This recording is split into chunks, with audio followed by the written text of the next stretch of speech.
तोहरा बिना दिलवा न लागे हो सजना। रोज रोज के झगड़ा अब बंद करा, प्यार के बातियां फिर से शुरू करा। बंद करा बलमुआ झूठ के कहानी, रोवत बाड़ी तोहरे खातिर जवानी। रात भर जागीला तोहरे याद में, आजा हो सजना अब हमार राह में। बंद करा बलमुआ दिल के दुखाना, तोहरे बिना सुना लागे ज़माना। तोहरे से सजल बा सपना हमार, आजा बना दहो प्यार के संसार।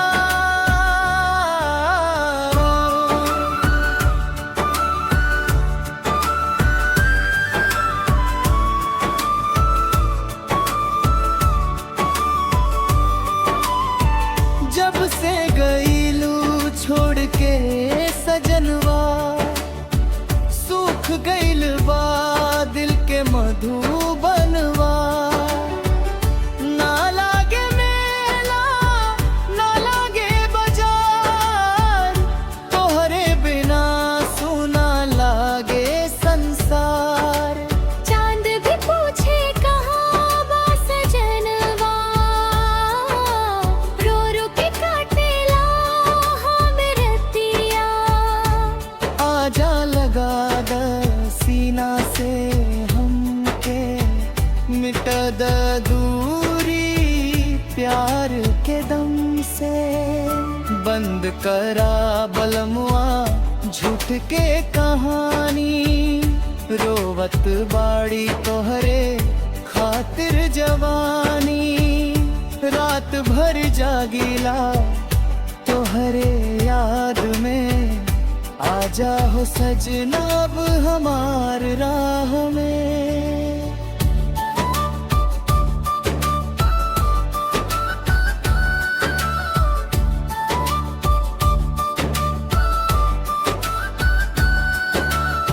सावन में भी भींजे ना मनवा, तोहरे बिना सुना लागे आंगनवा। पायलिया रोवे छन छन करके, नैना खोजे तोहके पल पल करके। रूठल बाड़ू ता मना लेब हम, टूटल दिलवा फिर सजा लेब हम। बस तू एक बेरा बोल द सजना, जन्म जन्म साथ निभाएब काहे। ए बलमुआ इतना सतावेला, हमरा प्यार पर काहे शक करेला। गलती भइल जान माफ करा, अब से दिलवा ना दुखाइब रानी हो। गली गली तोहर चर्चा होला, तोहरे नाम से दिल धड़केला। सपना में रोज तू आवेला, हंस के दिलवा बहलावेला। मेहंदी में लिखब तोहर नाम, साथ निभाइब सुबह से शाम। दुनिया चाहे कुछ कहे, तोहरे बिना ना रहे बस सजन।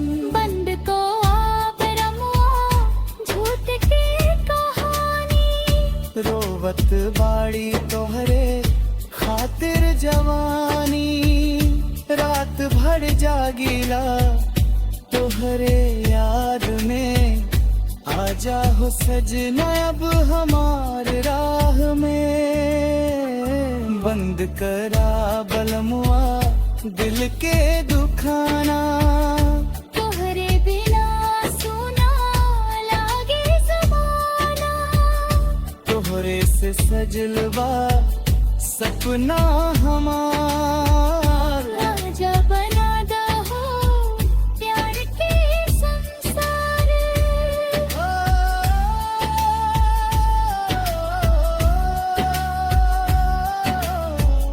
तोहरे बिना ना लागे जिया आजा बलमा बंद करा